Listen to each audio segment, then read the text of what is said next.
ماشاء اللہ ماشاء اللہ لا حول ولا قوة الا باللہ العلی العظیم رب اشرح لی صدری ویسر لی امری واحلل عقدۃ من لسانی یفقهوا قولی اعوذ باللہ من الشیطان اللعین الرجیم بسم اللہ الرحمن الرحیم الحمد للہ رب العالمین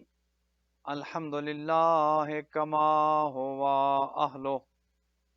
الصلاة والسلام علی سیدنا و نبینا طبیب قلوبنا و شفیع ذنوبنا سیدنا و سید الثقلین جد الحسن والحسین ابی القاسم محمد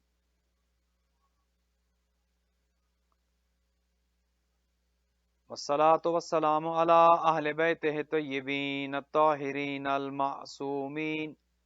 الغر المیامین المنتجبین المکرمین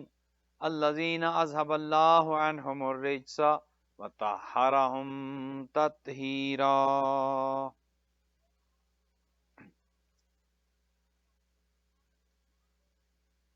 رحمت اللہ علی احبابہم و اصحابہم وشیعتہم ومحبیہم اجمعین ولعنت اللہ علی اعدائہم وقاتلیہم وظالمیہم من الآن الى قیام یوم الدین. اما بعد فقد قال رسول اللہ صلی اللہ علیہ وآلہ وسلم ان الحسین مصباح الہدی والسفینۃ النجاة. درود دیجیے گا محمد و آل محمد.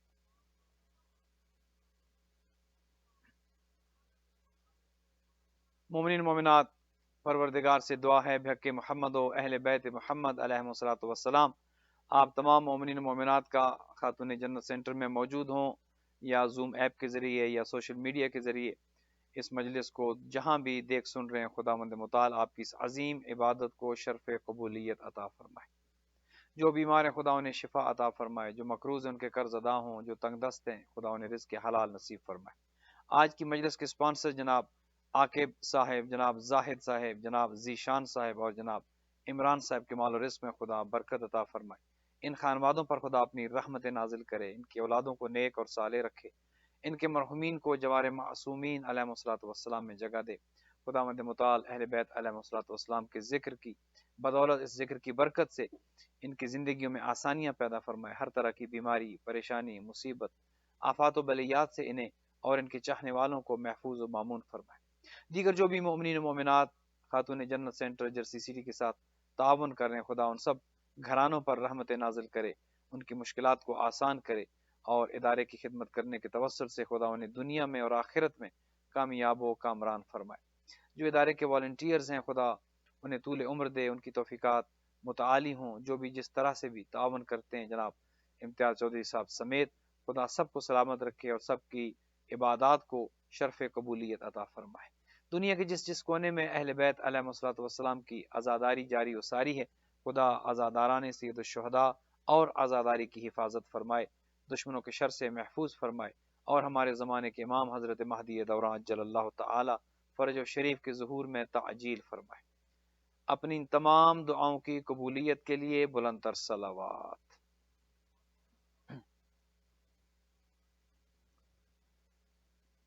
مومنین مومنات، یقیناً آج آپ تھک بھی چکے ہوں گے، جلوس تھا. الحمدللہ خدا آپ سب کی عبادت کو قبول کرے. بہترین طریقے سے نیو یارک سٹی میں جو جلوس برآمد ہوا، عزاداری ہوئی، شایان شان طریقے سے غم سید الشہداء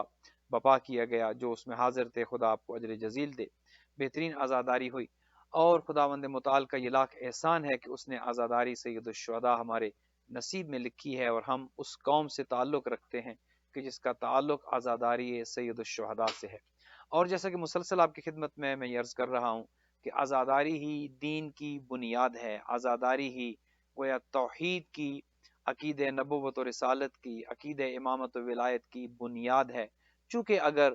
نواس پیغمبر کربلا کے میدان میں یہ عظیم قربانی نہ دیتے، نہ آج توحید کا تصور ہوتا، نہ آج نبوت و رسالت کا تصور ہوتا، اور امامت و ولایت بھی جیسے کہ اتنی عظیم قربانی کے باوجود آج متنازع ہے، ایسے ہی امامت و ولایت کا تصور بھی آج شاید مشکل ہوتا۔ یہ وہ عظیم قربانی ہے کہ جو 61 ہجری میں نواسے پیغمبر نے دی، جس کی وجہ سے آج دین باقی ہے، جس کی وجہ سے آج حلال محمد حلال ہے، حرام محمد حرام ہے،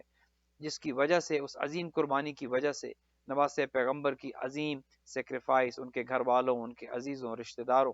ان کے بچوں بچیوں، اور خصوصاً شریکت الحسین بی بی جناب زینب سلام اللہ علیہا کی مرہون منت ہے، یہ عظیم قربانی کی، جس کی وجہ سے آج رشتوں کی پہچان ہے، جہاں پر ماں ماں ہے، بہن بہن ہے، زوجہ زوجہ ہے۔ یقین کریں اگر یہ سب نہ ہوتا تو آج دنیا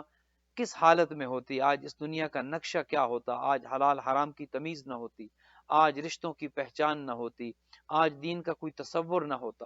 لہٰذا تعجب ہوتا ہے ان افراد پر کہ جو یہ سب کچھ جانتے ہوئے بھی حسینیت سے دور ہے، اور یہی وجہ ہے کہ ہم نے اس عنوان کو زیر بحث ہم لے کر آئے، اور ہم چاہ رہے ہیں کہ دنیا پر حسینیت کو عام کیا جائے، اور ضرورت اس امر کی ہے کہ لوگ حسینیت کے قریب آئے، چونکہ حسینیت محبت کا درس ہے، پیار کا درس ہے، اور حسینیت کے قافلے میں شامل ہونے کے لیے نہ تو مذہب کی قید ہے، نہ مسلک کی قید ہے۔ اگر کوئی یہ کہتا ہے کہ میں تو اہل سنت میں سے ہوں، وہ بھی اس میں شامل ہو سکتا ہے۔ اگر کوئی یہ کہے کہ میں تو مسلمان ہی نہیں ہوں، وہ بھی اس قافلے میں شامل ہو سکتا ہے۔ حسینیت میں اتنی وسعت ہے، حسینیت جو ہے اپنے اندر اتنی زیادہ وسعت رکھتی ہے کہ ہر ایک اس میں آ سکتا ہے، عقیدہ اپنا اپنا ہی کیوں نہ ہو، نظریہ اپنا اپنا ہی کیوں نہ ہو، مذہب چاہے کوئی ہی کیوں نہ ہو، حسینیت کے دامن میں اتنی زیادہ وسعت ہے کہ یہ سب کو لے سکتی ہے۔ شرط صرف یہ ہے کہ انسان میں شرافت ہونی چاہیے اور انسانیت ہونی چاہیے، چونکہ نواسے پیغمبر شرافت ہی شرافت ہے، اور نواسے پیغمبر انسانیت کا، محبت کا، پیار کا اور اخوت کا نام ہے۔ حضور کی ایک حدیث جو ہمارا عنوان کلام ہے کہ پیغمبر اکرم حضرت محمد مصطفیٰ صلی اللہ علیہ وآلہ وسلم ارشاد فرماتے ہیں کہ ان الحسین مصباح الہدا، حسین ہدایت کا چراغ ہے، وہ سفینۃ النجات، اور کشتی نجات ہے۔ اور ہم مسلسل آپ کی خدمت میں عرض کر رہے ہیں کہ یہ دونوں چیزیں ہی کامیابی کی ضمانت ہیں، اور فقط ایک یہ حدیث نہیں بلکہ کتنی احادیث مبارکہ میں پیغمبر اکرم صلی اللہ علیہ وآلہ وسلم نے اس بات کو یقینی بنایا کہ لوگوں کو مقام حسین سمجھ آ جائے، چونکہ اگر مقام حسین ابن علی لوگوں کو سمجھ آ گیا تو یقیناً حسینیت سمجھ آ جائے گی، چونکہ حضور نہ فقط یہ کہ اپنے زمانے کے حالات سے باخبر تھے، بلکہ آنے والے حالات کا بھی حضور کو علم تھا، اور حضور جانتے تھے کہ کیا ہونے والا ہے۔ یہی وجہ تھی کہ قدم قدم پر جہاں پر ولایت علی ابن ابی طالب کا اعلان کرتے رہے، ہر جگہ پر علی ابن ابی طالب کی خلافت کا، وصایت کا، امامت کا اعلان کیا، وہیں ساتھ ساتھ حسین ابن علی کا بھی تعارف کراتے رہے۔ وہ وقت کہ جب حضور ممبر پر موجود ہیں اور خطبہ ارشاد فرما رہے ہیں، اور سید الشہداء کا بچپنا ہے، آقا کریم کے نواسے ابھی بچپنے کے عالم میں، اور مسجد میں صحابہ کرام موجود ہیں، حضور ممبر پر تشریف رکھتے ہیں اور خطبہ ارشاد فرما رہے ہیں کہ نواسے پیغمبر مسجد نبوی میں داخل ہوتے ہیں۔ چونکہ اللہ سبحانہ و تعالیٰ کے حکم سے تمام دروازے تو بند کرا دیے گئے تھے، جو دروازے مسجد نبوی میں کھلتے تھے فقط ایک دروازہ کھلا رکھا گیا تھا، اور وہ دروازہ علی ابن ابی طالب علیہ الصلوۃ والسلام کا تھا۔ اس گھرانے کی اہمیت کا اندازہ اس سے بھی لگتا ہے کہ دیکھیے جتنے دروازے اس مسجد میں کھلتے تھے، خدا نے اپنے حبیب سے کہا کہ سب بند کرا دیے جائیں۔ حضرت عباس کہ جو حضور کے چچا ہیں، وہ آگے تھے اور کہا یا رسول اللہ، کیا میرا دروازہ بھی بند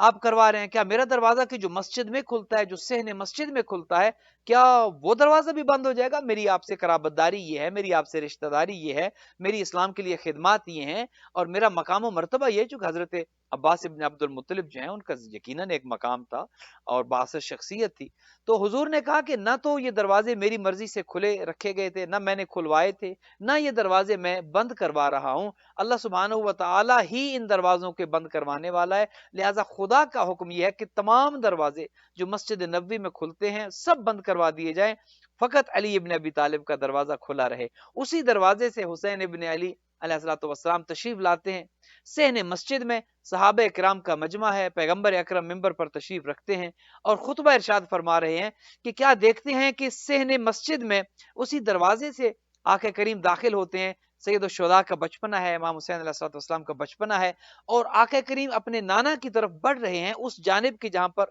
ممبر لگا ہے اور رحمت للعالمین خطبہ ارشاد فرما رہے ہیں۔ جو ہی سین مسجد کے درمیان میں پہنچتے ہیں، اب آقا کریم خطبہ تو دے رہے ہیں، نظر تو صحابہ پر ہے، خطبہ ارشاد فرما رہے ہیں، لیکن ساتھ ساتھ جب آقا کریم سید الشہداء داخل ہوئے تو اب ایک نظر نواسے پیغمبر پر بھی ہے۔ جو ہی دیکھا کہ سید الشہداء کا پاؤں ان کے دامن سے الجھا اور وہ گرنا ہی چاہتے تھے، پیغمبر اکرم نے اپنا ممبر چھوڑا، اس ممبر سے نیچے اترے اور جو خطبہ ارشاد فرما رہے تھے وہ خطبہ وہیں روک دیا اور جلدی سے اس مقام پر آئے جہاں پر سید الشہداء بچپنے کے عالم میں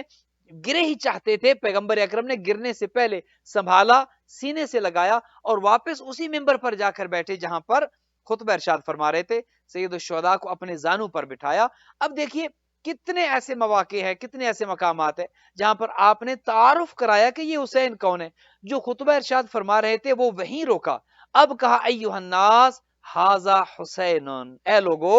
اے میرے صحابہ کرام، اے مسجد نبی میں بیٹھنے والے، اے مسلمانوں، اے میرا کلمہ پڑھنے والو، ھذا حسین، یہ میرا بیٹا، یہ میرا لخت جگر، یہ میرا نواسا حسین ہے، فاعرفوہ، اس کو پہچانو۔ دیکھیے پہچان حضور نے قدم قدم پہ کروائی ہے کہ اس حسین کو پہچانو، چونکہ آقا کریم کی نظر اس وقت پر تھی کہ جب اسی نواسے پیغمبر نے قیام کرنا تھا اور خود اسی دین کی بقا اور اس دین کو بچانے کا نام ہی حسین ابن علی نے ٹھہرنا تھا، لہٰذا قدم قدم پر تعارف کروایا اور پھر اسی مسجد میں کہ جس میں لوگوں کو بتایا کہ پہچانو یہ حسین ہے، کبھی فراموش نہ کرنا، کبھی ایسا وقت نہ آ جائے کہ اس حسین کو تم بھول جاؤ، حسینیت کو تم بھول جاؤ، چونکہ اسلام کی بقا کا ڈائریکٹ تعلق اگر ہے تو وہ حسین ابن علی کے ساتھ ہے۔ اب دیکھیے یہ ذات خود رحمت للعالمین کو کتنی پیاری ہے، خود سید الشہداء کا مقام اللہ کے نزدیک کتنا ہے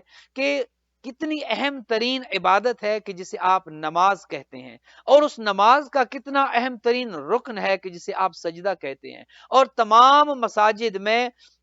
مسجد الحرام کے بعد جو اگر عظیم ترین مسجد ہے تو وہ مسجد نبوی ہے۔ تو گویا مسجد نبوی ہو اور رحمت للعالمین کے جو تمام انبیاء کے سردار ہوں اور حالت نماز میں ہوں اور نماز کے عظیم ترین رکن سجدے میں ہوں اور رحمت للعالمین کے نواسے پشت پیغمبر پر سوار ہو جائیں۔ اب اگر دنیا سے سوال کیا جائے تو لوگ تو یہی کہیں گے بھئی نماز کا مقام بلند ہے، سجدے کا مقام بلند ہے، مسجد نبوی ہے، رحمت للعالمین حالت سجدہ میں ہے، لیکن اللہ سبحانہ و تعالی کو سید الشہداء کا پشت نبوت پر آ جانا اتنا اچھا لگا کہ اپنے حبیب سے کہا میرے حبیب سجدے کو طول دے دے، نماز میری ہے نا، یہ دین میرا ہے، نماز میری ہے، مسجد جو ہے اس میں عبادت میری ہو رہی ہے، آپ عبادت میری کر رہے ہیں، اور حسین بھی تو میرا ہے، حسین تو وہی ہے کہ جس نے اسی دین کو بچانا ہے، حسین وہی ہے کہ جس نے اسی سجدے کو بچانا ہے۔ تو گویا ایک مقام پر اور آ کر یہ دنیا کو بتایا کہ یہ وہ حسین ہے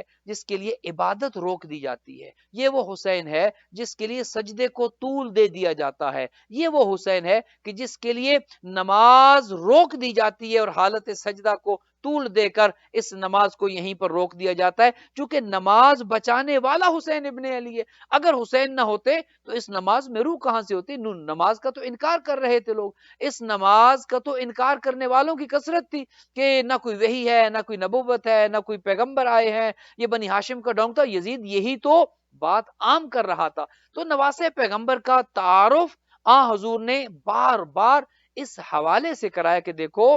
تمام عبادتیں ایک طرف، لیکن ان عبادتوں کو اگر کوئی بچانے والی ذات ہے تو وہ حسین ابن علی ہے۔ اسی لیے کہا کہ حسین ہدایت کا چراغ ہے، لہٰذا اگر تمہیں روشنی چاہیے، ہدایت چاہیے تو در حسین پر آنا پڑے گا، اس کے بعد جہاں کہیں چلے جاؤ گے حسین کو چھوڑ کر نہ ہدایت ملے گی اور نہ نجات ملے گی۔ اور کتنی ایسی حدیثیں ہیں کہ جس میں حضور نے مقام سید الشہداء کا تعارف کرایا، اور وہ حدیث کے جو آپ کے بچے بچے کو اور شیعہ کے بچے بچے کو یاد ہے، فرمایا کہ حسین منی، حسین مجھ سے ہے، وَأَنَا مِنْ حسین، اور میں حسین سے ہوں، اور اس کے بعد اضافہ کیا اور کہا کہ احب اللہ من احب حسینا،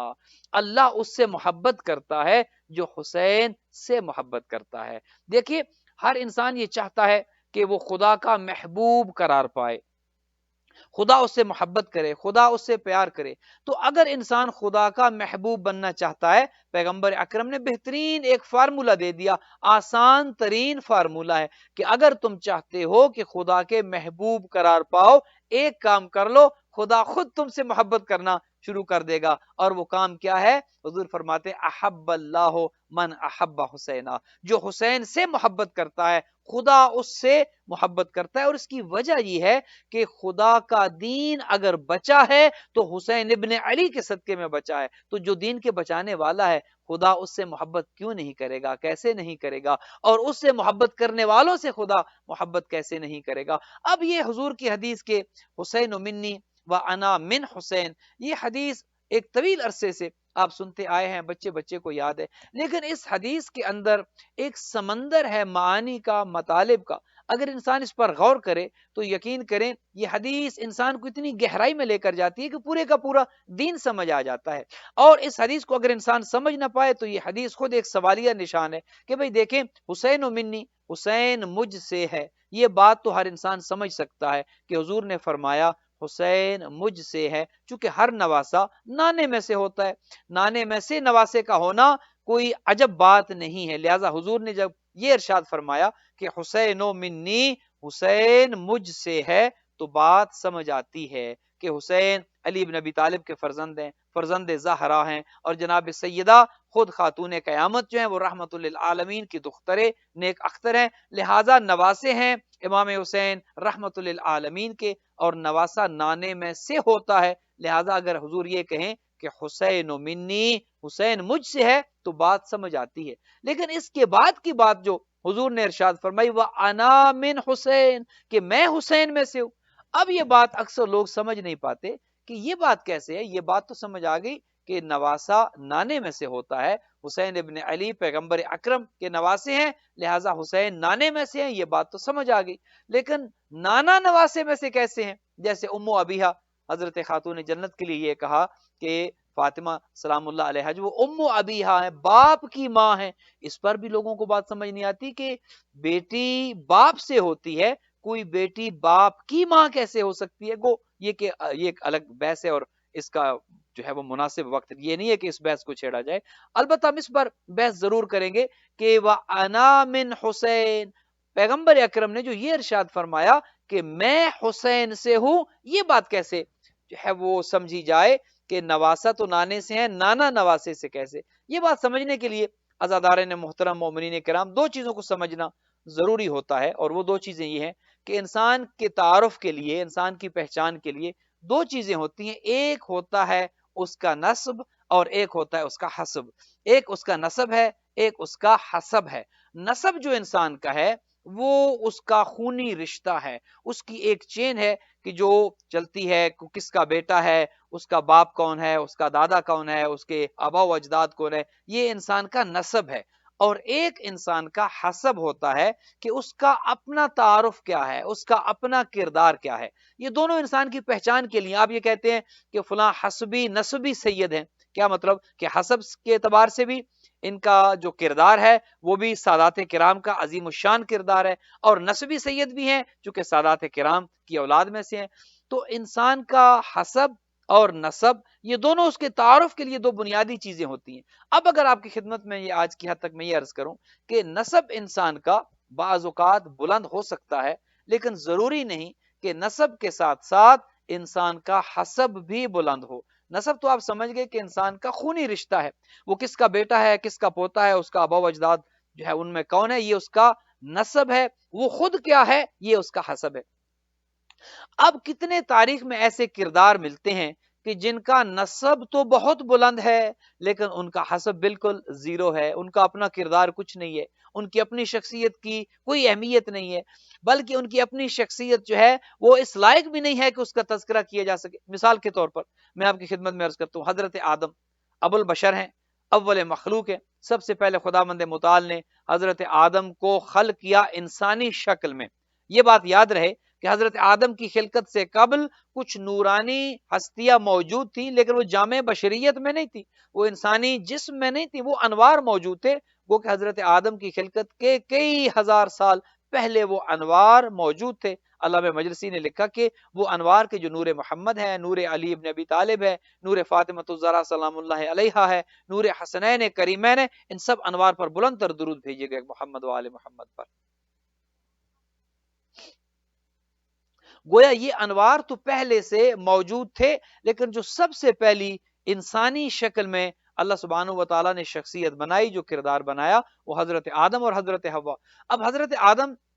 اول بشر بھی ہیں، سب سے پہلی انسانی شکل میں مخلوق بھی ہیں، اس کے بعد نبی بھی ہیں، اللہ کا نمائندہ بھی ہیں، اور اللہ نے حضرت آدم کے بارے میں یہ بھی کہا کہ انی جاعل فی الارض خلیفہ، میں آدم کو زمین پر خلیفہ بھی بنا رہا ہوں۔ تو کتنے عہدے ہو گئے، بہت بڑا مقام ہے۔ اب ان کی اولاد جو ہے ان کا نسب تو بہت بلند ہے، یقیناً نبی کے بیٹے ہیں، باپ نبی بھی ہے، باپ خلیفہ بھی ہے، حضرت آدم علیہ الصلوۃ والسلام کا بہت بڑا مقام ہے۔ لیکن اللہ نے جو بیٹے دیے ان میں سے ایک کا نام حابیل ہے، ایک کا نام قابیل ہے۔ ایک بیٹا قاتل بن جاتا ہے، قابیل جو ہے وہ اپنے ہی بھائی کو قتل کر دیتا ہے۔ باپ تو بہت عظیم ہے، باپ نبی بھی ہے، باپ خلیفہ بھی ہے، باپ اول بشر بھی ہے، بہت بڑا نام ہے حضرت آدم علیہ الصلوۃ والسلام کا۔ لیکن جو بیٹے اللہ نے دیے، ایک بیٹا ظالم ٹھہرتا ہے، ایک بیٹا مظلوم ٹھہرتا ہے۔ اور یہیں سے ایک بات سمجھ آتی ہے کہ بعض اوقات انسان اپنے نسب پر فخر کرتا ہے، میں فلاں کا بیٹا، میرا خاندان، وہ میری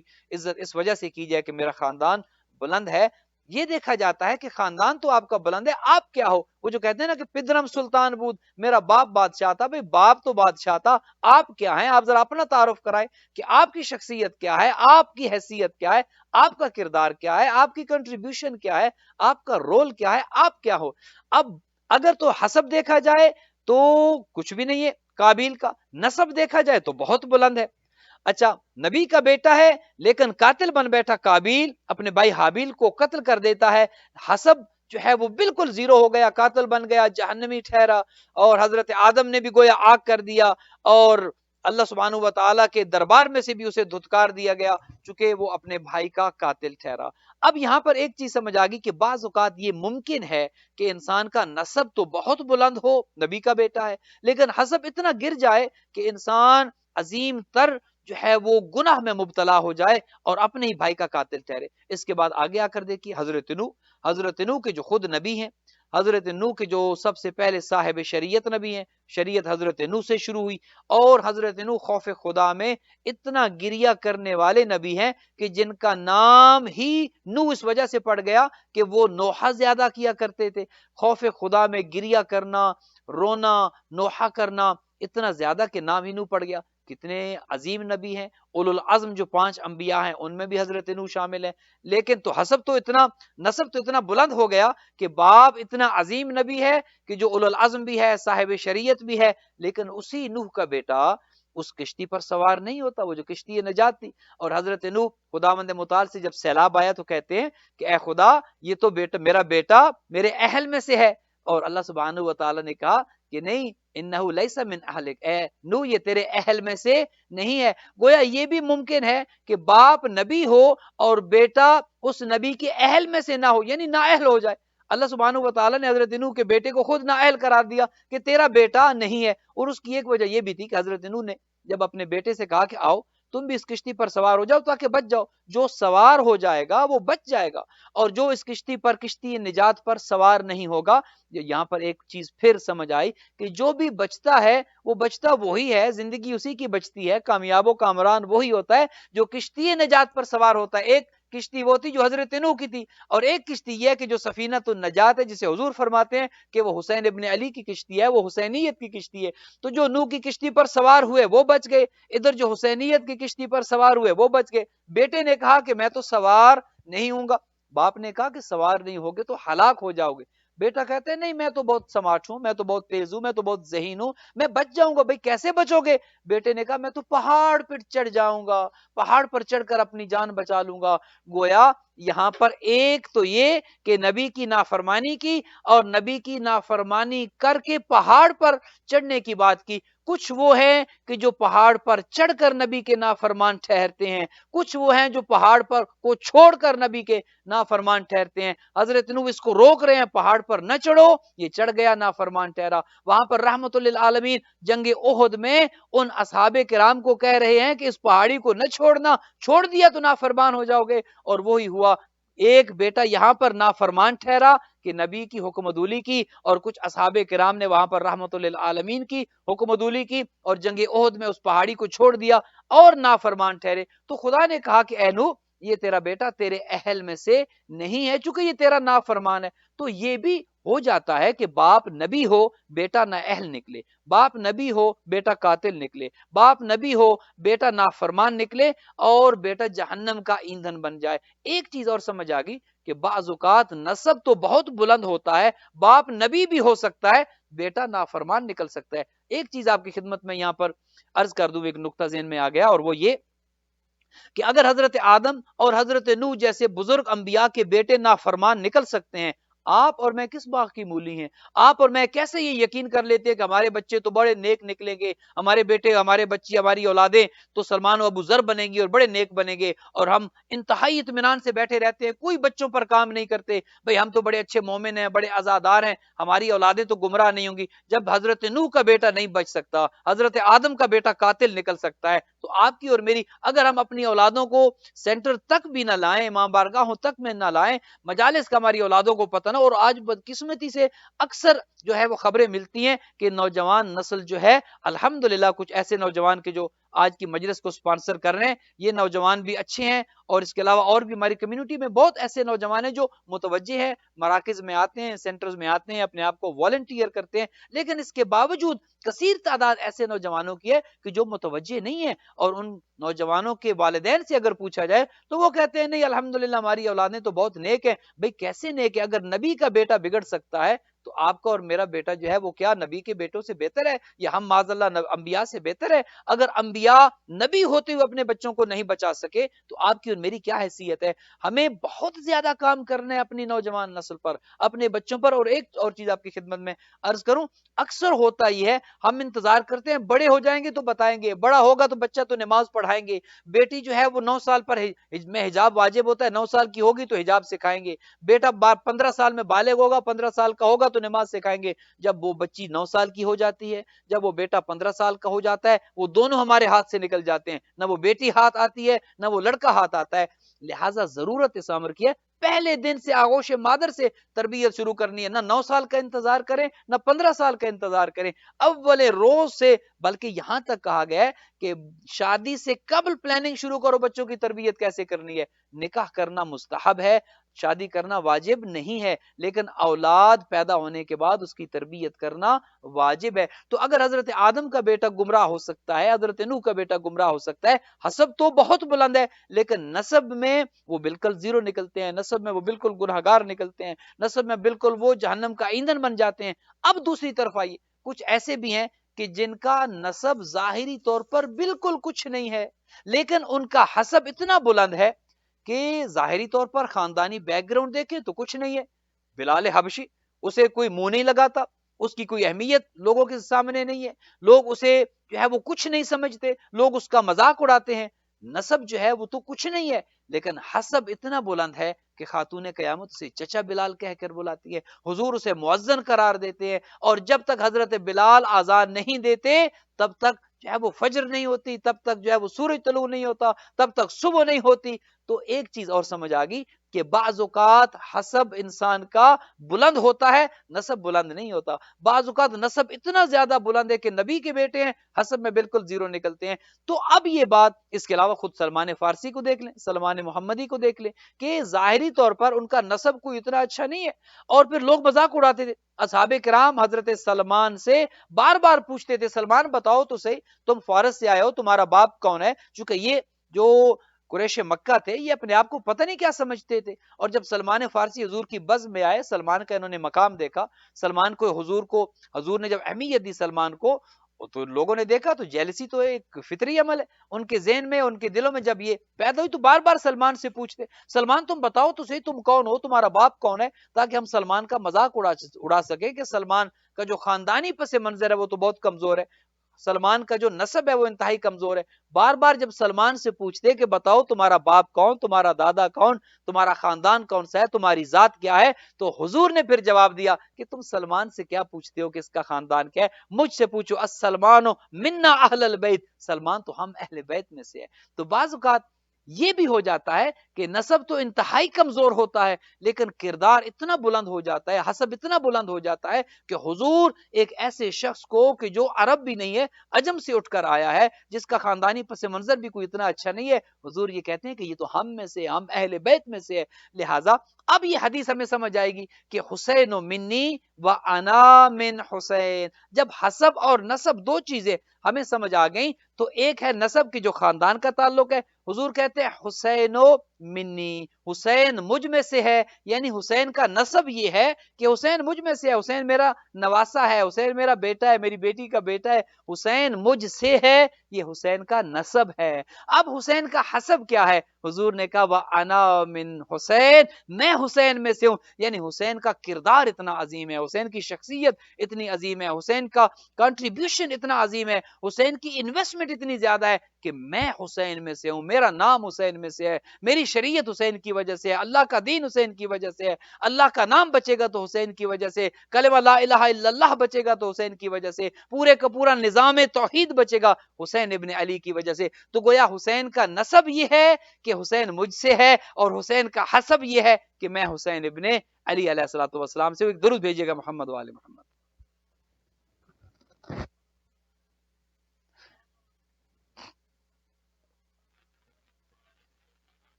تو جس ذات گرامی کا کردار اتنا زیادہ بلند ہو کہ رحمت للعالمین جیسا نبی کہ جو 1,23,999 انبیاء کا بھی سردار ہو، وہ یہ کہے کہ میں حسین کی وجہ سے ہوں، میں بچا ہوں تو حسین کی وجہ سے، اللہ کا دین بچے گا حسین ابن علی کی وجہ سے. تو پھر سمجھنا یہ پڑے گا، اگر آپ کو دوسری مجلس یاد ہو جس میں ہم نے یہ کہا تھا کہ حسین وارث انبیاء ہیں. زیارت وارثہ میں جو آپ یہ پڑھتے ہیں کہ السلام علیکم یا وارث آدم صفوت اللہ، وارث نوح نبی اللہ، وارث ابراہیم خلیل اللہ، یہ تمام انبیاء کی وراثت حسین ابن علی کے پاس کیسے آتی ہے؟ اسی وجہ سے آتی ہے کہ حسین کا نسب تو بلند ہے ہی ہے، حسین کا حسب اتنا بلند ہے کہ تمام انبیاء کی محنتوں کو بچانے والے حسین ابن علی ہیں. تمام انبیاء نے، اب آپ اندازہ کر لیں، حضرت آدم سے لے کر حضرت رحمت للعالمین تک 1,24,000 انبیاء کے آنے میں کتنا عرصہ لگا ہوگا. اب حضرت نوح کو دیکھ لیجئے کہ 950 سال تو انہوں نے تبلیغ کیا، 2,500 سال ان کی عمر ہے.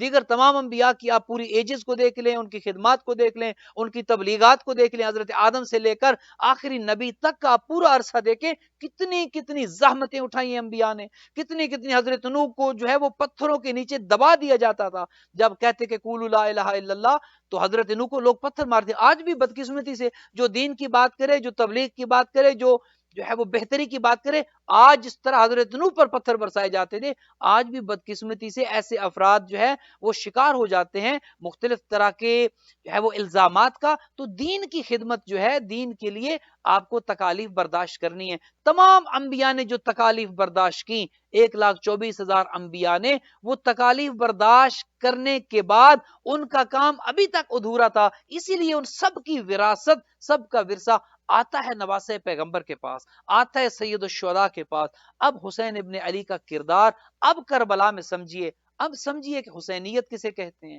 اب سمجھیے کہ حسین ابن علی کا مقام و مرتبہ کیا ہے، کہ تمام انبیاء کی محنت، تمام انبیاء کا کردار، تمام انبیاء کی تبلیغات کا نچوڑ اب حسین ابن علی کے ہاتھ میں ہے. اب اگر حسین معاذ اللہ ثم معاذ اللہ یزید کی بیعت کرتے ہیں تو حسین ابن علی کی بیعت نہیں کہی جائے گی، کہا جائے گا کہ آدم نے یزید کی بیعت کر لی، شیث نے یزید کی بیعت کر لی، حضرت نوح نے یزید کی بیعت کر لی، ابراہیم نے یزید کی بیعت کر لی، تمام انبیاء نے، موسیٰ، عیسیٰ، زکریا، یا یہ تمام انبیاء کے آپ نام لیتے جائیں، ہر نبی نے یزید کی بیعت کر لی اگر معاذ اللہ حسین ابن علی بیعت کر لیتے. لہٰذا جب حسین سے بیعت مانگی جاتی ہے تو کیوں یہ کہا کہ مثلی لا یبایع مثلا، مجھ جیسا اس جیسے کی بیعت نہیں کرتا. حسین ابن علی جانتے تھے کہ یہ میں فقط میری ذات نہیں ہے، یہ فقط میں ایک انسان نہیں ہوں، میں ایک شخص نہیں ہوں، تمام انبیاء کی وراثت اس وقت میرے پاس ہے، مجھ جیسا اس جیسے کی. اور یہ تاریخی جملہ ہے، یقین کریں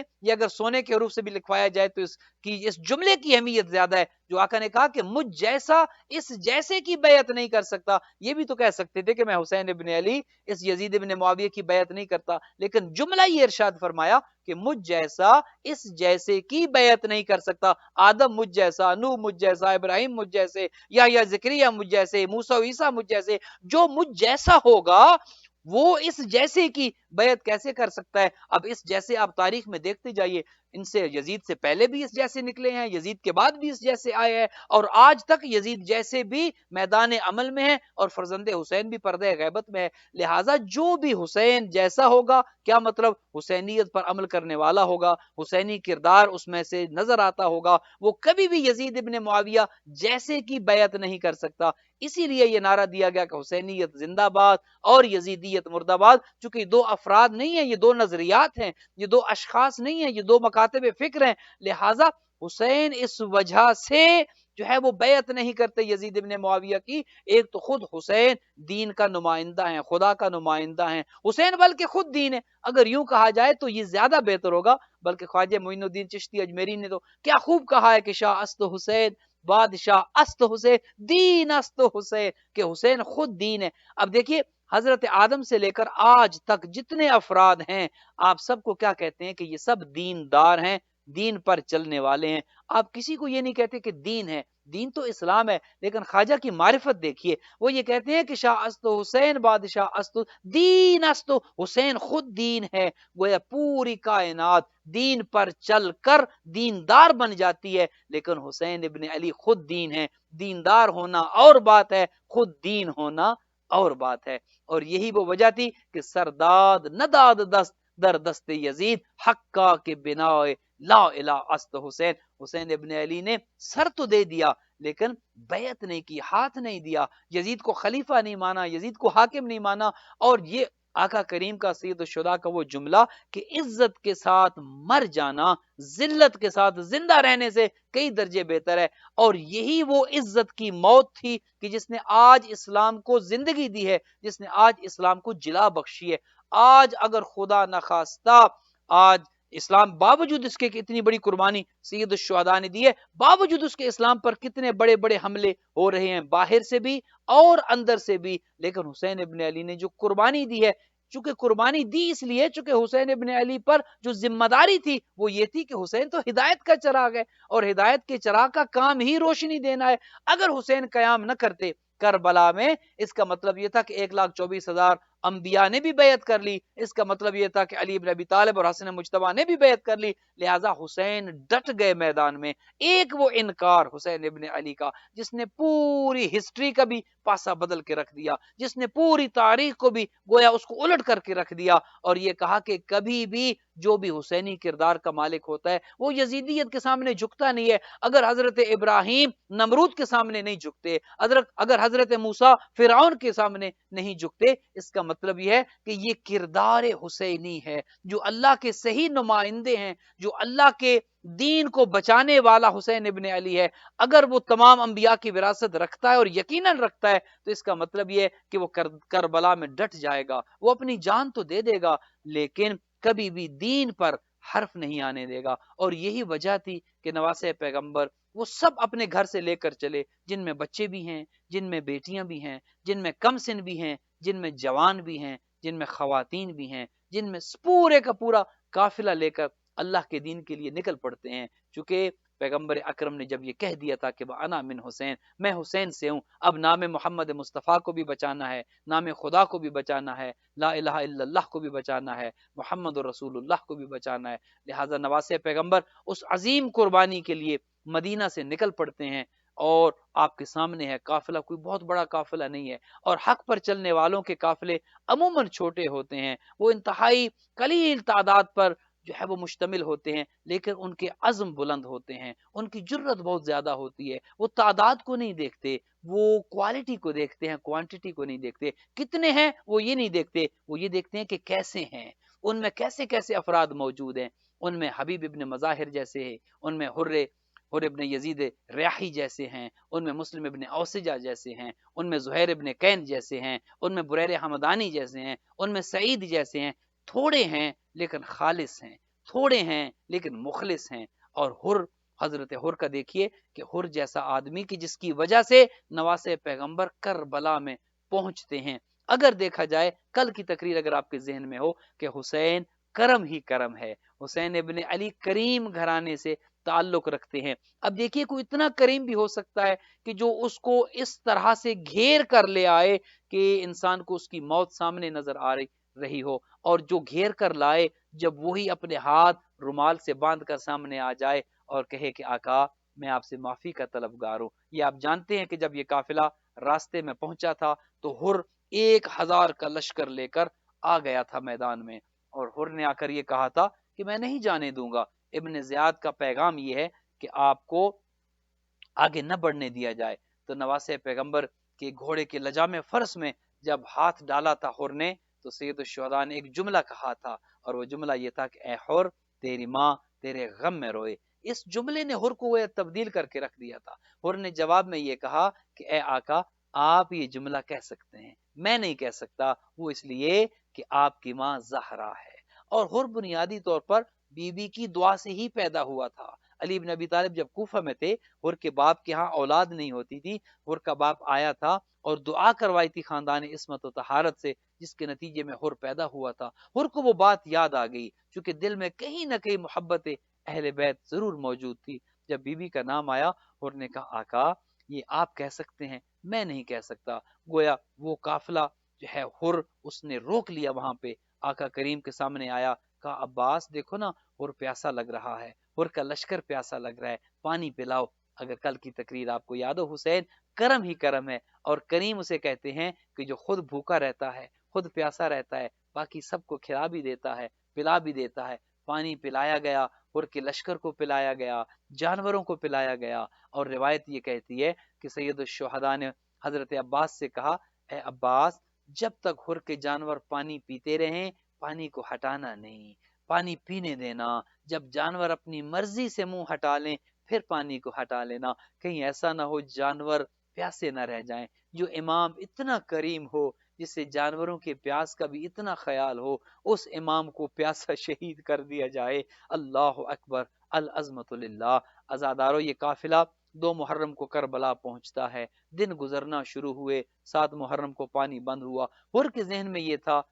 جنگ نہیں ہوگی، نواسے پیغمبر کو کون قتل کرے گا، یہ تو آقا کریم کے نواسے ہیں، انہیں کون قتل کرے گا. اور جب شب عاشور آ گئی، حر نے جب یہ دیکھا کہ نہیں تلواریں نیام سے باہر آ رہی ہیں، تیر خنجر تلواریں سب تیار کیے جا رہے ہیں،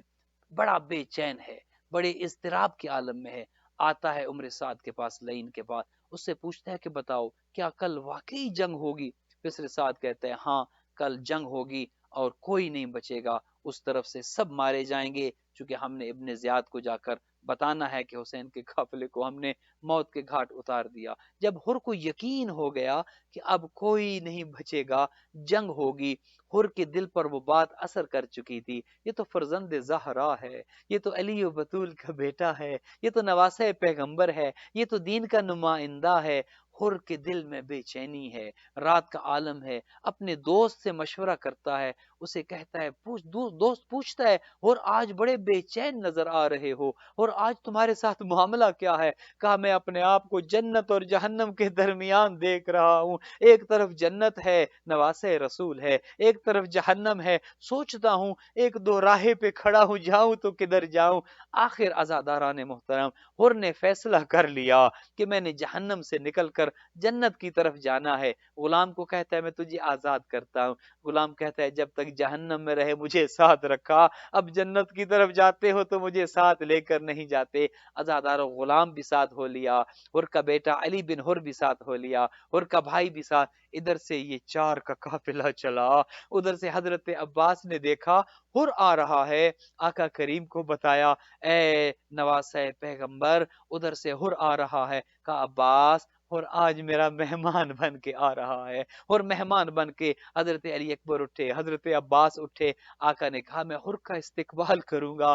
حضرت عباس بھی آگے بڑھے، اے آقا آپ حر کا استقبال کریں، اس کا بھائی بھی تو ساتھ ہے نا، میں حر کے بھائی کا استقبال کروں گا۔ حضرت علی اکبر بھی آگے بڑھے، اے بابا جان حر کا بیٹا بھی تو آ رہا ہے، میں حر کے بیٹے کا استقبال کروں گا۔ عزادارو جب حر آگے بڑھا، جیب میں سے رومال نکالا، بیٹے سے کہتا ہے دیکھو نواسے پیغمبر کو یہاں لانے والا میں ہوں، مجھے ساری ساری رات بچوں کے العطش العطش کی آوازیں تنگ کرتی تھی، آج اگر حسین کے بچے پیاسے ہیں ان کی پیاس کا ذمہ دار میں ہوں، دیکھو میں بخشا نہیں جاؤں گا، دیکھو مجھے میرے لیے معافی نہیں ہوگی، مجھے شرم آ رہی ہے، دیکھو میری حالت ایسے بنا دو جیسے کوئی مجرم عدالت میں پیش کیا جاتا ہے۔ اور کی آنکھوں پہ پٹی باندھی گئی، اور کے ہاتھوں پر رومال باندھا گیا، کہا مجھے لے چلو، جب میں آقا کے سامنے آ جاؤں تو مجھے بتا دینا، میں قدموں پہ گر پڑوں گا۔ عزادارو ادھر سے چار چلے، اور کے بیٹے نے کہا بابا دیکھتے ادھر سے کون آ رہا ہے، کہا وہاں سے تو علی اکبر بڑھ رہے ہیں، اور نے کہا اللہ اکبر، اس گناہگار کے استقبال کے لیے علی اکبر آ رہے ہیں۔ پھر کہا بابا جانتے ہو اور کون آ رہا ہے، کہا بتاؤ، کہا عباس ابن علی آ رہے ہیں، اور نے کہا اللہ اکبر، عباس ابن علی اس گناہگار کے استقبال کے لیے۔ پھر عزادارو اتنے قریب پہنچ گئے، بیٹے نے کہا اور جانتے ہو کس کس کے سامنے کھڑے ہو، کہا بتاؤ، کہا خود حسین ابن علی تمہارے سامنے کھڑے ہیں۔ عزادارو اتنا بتانا تھا، اور نے چاہا کہ آقا کے قدموں پر گر پڑے، سید الشہداء نے ہر کو سنبھالا، ہر کو اٹھایا اور سینے سے لگایا۔ میں کہوں گا باہر میرے کریم امام، ہر کی غلطی کو بھلا دیا، ہر کو سینے سے لگایا، اور سنو گے کیا جملہ کہا اے میرے بھائی ہر، انت اخی فی الدنیا والآخرہ، تو دنیا میں بھی میرا بھائی ہے، آخرت میں بھی میرا بھائی ہے، انت حر فی الدنیا والآخرہ، تو آزاد ہے، دنیا میں بھی آزاد ہے، آخرت میں بھی آزاد ہے۔ کہا آقا یہ میرے بندے ہاتھوں کی طرف دیکھے، آقا آپ کو یہاں لانے والا میں ہوں، آپ کے بچوں کو پیاسا رکھنے والا میں ہوں، علی و بطول کی بیٹیوں کو اس جنگل میں ٹھہرانے والا میں ہوں، آقا کیا مجھے معافی مل جائے گی؟ کہا ہور میں نے تو تجھے اسی وقت معاف کر دیا تھا جب تو نے میری ماں کا احترام کیا تھا، جو میری ماں زہرا کا احترام کرتا ہے حسین اس سے کبھی ناراض نہیں ہوتا۔ عزادارو اتنا کہنا تھا، اور نے کہا آقا مجھ پر ایک احسان اور کر دیں، آقا میں چاہتا ہوں سب سے پہلی قربانی میری ہو، آقا سب سے پہلے آپ پر قربان میں ہوں۔ عزادارو اجازت مل گئی، اور اجازت دیتے ہوئے آقا نے ایک جملہ کہا اے ہور تم ہمارے مہمان ہو، اور ہم جب مہمان کو پانی بھی نہ پلا سکے، پیاسا رکھنے سے بہتر ہے تم شہید ہو جاؤ، جاؤ بابا علی کوثر پلائیں گے، جاؤ نانا محمد کوثر پلائیں گے۔ عزادارو ہر کو اجازت ملی، ہر کو اجازت ملی، ہر نے کہا پہلے میں جاؤں یا بیٹے کو بھیجوں؟ ذہن میں خیال آیا اگر میں چلا گیا ہو سکتا ہے بوڑھے باپ کا جنازہ دیکھ کر بیٹا موت سے فرار کرنے کی کوشش کرے، کہا پہلے بیٹے کو بھیجوں گا۔ عزادارو آپ کی زحمتیں تمام آخری جملے ہیں، اور کا بیٹا آتا ہے لڑتے لڑتے بابا کو بلاتا ہے یا ابتا ادرکنی، اے بابا میری مدد کو آؤ، اب میں زین کو چھوڑ رہا ہوں۔ عزادارو ہر بوڑھا تھا، اٹھا تاکہ بیٹے کے جنازے پہ آیا ہے تو کیا دیکھتا ہے سید الشہداء پہلے سے موجود ہیں، اور کے بیٹے کا جنازہ گود میں رکھا ہے، اور کہتے ہیں آقا یہ تو غلام زادہ ہے، آپ اس کے جنازے کو اٹھانے کیوں آئے؟ کہا اور میرے نانا کی شریعت یہ کہتی ہے کوئی بوڑھا باپ اپنے جوان بیٹے کا جنازہ نہ اٹھائے۔ میں کہوں گا آقا آج ہر کے بیٹے کا جنازہ تو آپ نے اٹھایا، ابھی کچھ دیر کے بعد جب علی اکبر زین سے زمین پہ آئیں گے کون آئے گا جو کہے گا حسین آپ ہٹ جائے، علی اکبر کا جنازہ ہم اٹھاتے ہیں۔ الا لعنت اللہ علی القوم الظالمین وسیعلم الذین ظلموا ای منقلب ینقلب